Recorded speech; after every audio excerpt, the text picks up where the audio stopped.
Realmente é que a população se manifeste realmente ao governo, aos deputados, ao Congresso, ao presidente. Há risco de ela não ser aprovada, né? Se o povo não se mobilizar, essa coisa toda, o lobby que já foi citado, que é a lobby da indústria, interesses, outros... Existe uma interferência, né, uma estratégia muito grande da indústria do tabaco, né? Isso a gente sabe que é verdade no mundo e no Brasil, né? Isso não é diferente, claro. Porque todas elas fazem parte do mesmo grupo, mas eu não posso dizer exatamente que existe um risco, porque, assim...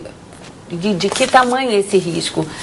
Porque a aceitação social do tabagismo no Brasil, ela mudou bastante nos últimos anos. Hoje a população... Mas há necessidade de pressão da população, eu acho que a população tem que valer o direito. Não é uma perseguição ao fumante. Passa muito rápido o nosso tema, por isso que eu estou acelerando aqui, Valéria, porque nós vamos ter que fazer um intervalozinho, mas eu queria que a Maria de Lourdes ainda falasse sobre isso. Se você fosse aconselhar os brasileiros 30 anos de fumo, você diria... não fumar.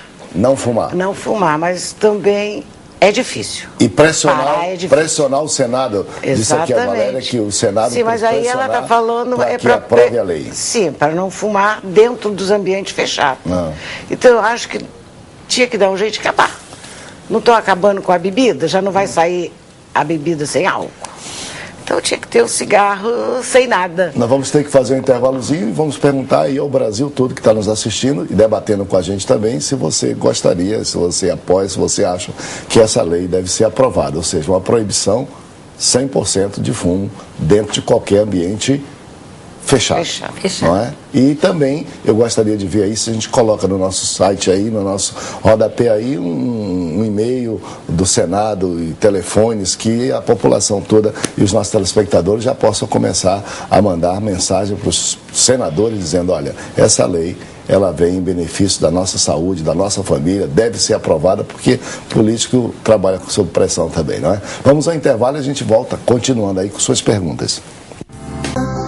Nós estamos debatendo hoje sobre o combate ao fumo e essa questão toda colocada na sociedade, essa discussão se é um desrespeito ao fumante ou não é, as leis que estão sendo incrementadas de proibição de fumo em lugar fechado de uso coletivo. E a gente está descobrindo.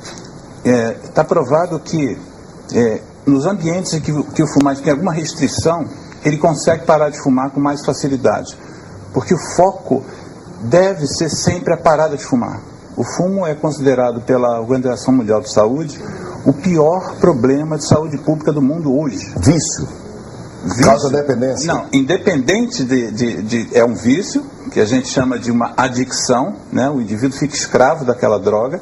A droga é a nicotina, que é uma droga poderosa, é uma droga que dá uma série de sintomas quando você retira, então não é fácil largar a nicotina. É sabido que só 3% das pessoas conseguem largar a nicotina sem ajuda, mas o foco nosso, o foco da saúde pública, o foco das pessoas, das famílias, deve ser apoiar as pessoas a tentar parar de fumar, que é uma tarefa que não é uma tarefa simples. E uma das coisas positivas para o indivíduo parar de fumar é ele chegar num lugar e não poder fumar. E ele vai trabalhar e não pode fumar. Então ele tem que esperar um momento para poder fumar. Se ele pode fumar à vontade, está provado que é mais difícil para ele largar.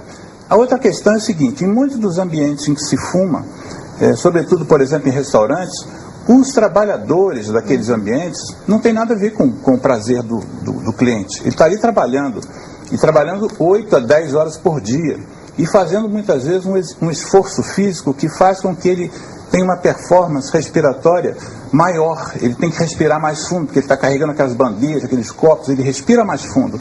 Um indivíduo que passa lá 1 hora fumando dentro de um restaurante, ele vai embora para casa, mas aquela fumaça fica ali, e fica ali o dia inteiro.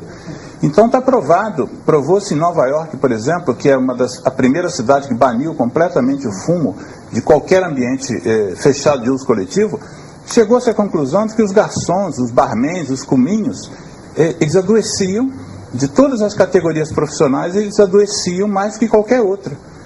Então, por que a gente pode ter o direito de fazer mal a alguém? Né? Não podemos ter o direito de fazer mal a ninguém. Constitucionalmente, isso é contra. Está lá na Constituição. O direito à saúde. Só que existe, e eu já participei de algumas reuniões, Eu participei de uma reunião do sindicato dos hotéis, dos donos de hotéis e bares, como gerente de um restaurante. E eu fiquei pasmo, assim, eu fiquei descrente, cheguei a ficar descrente da minha espécie, a espécie humana. Eu vi gente defendendo o uso de cigarro em restaurante, negando todas as evidências e pelo lucro. Porque supostamente um ambiente que você proíbe o fumo, você perde cliente. E Nova York é um exemplo disso. Nova York, as pessoas realmente, num primeiro momento, pararam de frequentar aquele ambiente para logo depois voltarem. E hoje o prefeito de Nova York é exaltado porque ele evitou a morte de 80 mil pessoas precocemente. Hoje até o fumante está procurando ambiente não fumante para só fumar na hora que ele quer, para não fumar demais, para quando fumar ter o prazer de fumar sem estragar o prazer. Eu oriento todos os meus clientes a não fumarem em ambiente fechado. Todos. Os fumantes, os clientes que ainda são fumantes. Porque eles, ao fumarem em ambiente fechado, eles estão fazendo mal a eles mesmos. É uma loucura essa história toda. Ela está olhando para a gente com um olho grande, assim, dizendo... A senhora continua, então, acreditando que vale a pena. Foi difícil deixar, tem que, mas é isso aí. É difícil. É difícil. Ela sabe que ela também já fumou, né? É difícil. Você tem que trabalhar muito a sua cabeça. Você fica muito nervosa, tem aqueles picos que dá, né, que você sabe, mas você bebe água, você chupa gelo, você come e vai empurrando. E é só um período, É só um período. Aí vem as compensações. O seu batimento cardíaco melhora, né? Você consegue caminhar, como eu fiz domingo. Fiz uma caminhada de quase 10 quilômetros e a gente só tem a ganhar, mas que é difícil, é difícil. Trabalho com turma de tabagistas, é difícil. Será que os efeitos, os malefícios não são imediatos, assim, eles são graduais? Quais são os sintomas imediatos? Por que é paulatino? A pessoa pensa que não está fazendo mal para si mesmo. Porque geralmente o que acontece? As pessoas começam a fumar, na maioria, geralmente na adolescência e na juventude, né? Quando elas começam a fumar. Muitas vezes o fumante, ele ainda não sente nenhum sintomas de algum prejuízo que o cigarro possa estar causando. Nós estávamos conversando, ela mesma achava que não tinha tanto problema, e quando ela parou, ela descobriu o quanto melhorou o paladar, o paladar, o olfato, tanto que eu a respiração. Já engordei quase 8 quilos. Então, existe agora, quando os efeitos à saúde, tanto do fumante e até a exposição do fumante passivo, existem efeitos que são imediatos, uns são a médio prazo e são outros que são a longo prazo. Para ter uma noção do malefício do cigarro, o prejuízo que ele pode causar ao organismo é tão grande, ele causa alterações tão importantes nas células, né, na parte do DNA, que o risco de um fumante, quando ele para de fumar, para ele ter um câncer de pulmão, ele só vai ser igual de quem nunca fumou depois de 20 anos. Então, até 20 anos depois da pessoa ter parado de fumar, ela ainda pode ter uma doença causada pelo tabagismo, porque é uma droga que tem um efeito muito forte. Ela até citou uma coisa bastante interessante: tinha que fazer um cigarro que não causasse tanto mal. A indústria tentou, mas não existe como, porque a nicotina é a droga que a indústria quer vender, é o que prende a pessoa. O único remédio é a abstenção mesmo, é deixar de fumar. Não existe, é deixar de fumar e entender também uma coisa que é bastante importante.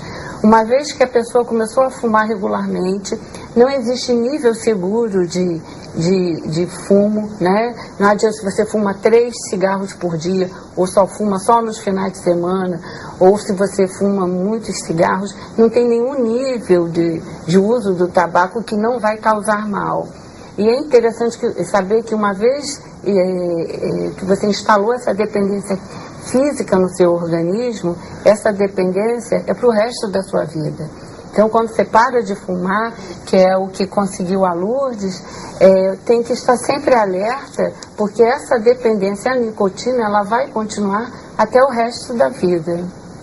Nós vamos ter que fazer outro intervalo, não é? E vai ser bom a gente fazer esse intervalo aí para você ter tempo de ir aí ao seu telefone, ao seu SMS, mandar para a gente um torpedo. Já vai ser o último segmento do nosso programa. E tudo quanto nós queremos é que a dúvida que você tem, a interrogação que você tem, seja realmente respondida, porque me parece que a melhor arma contra isso tudo é a boa informação.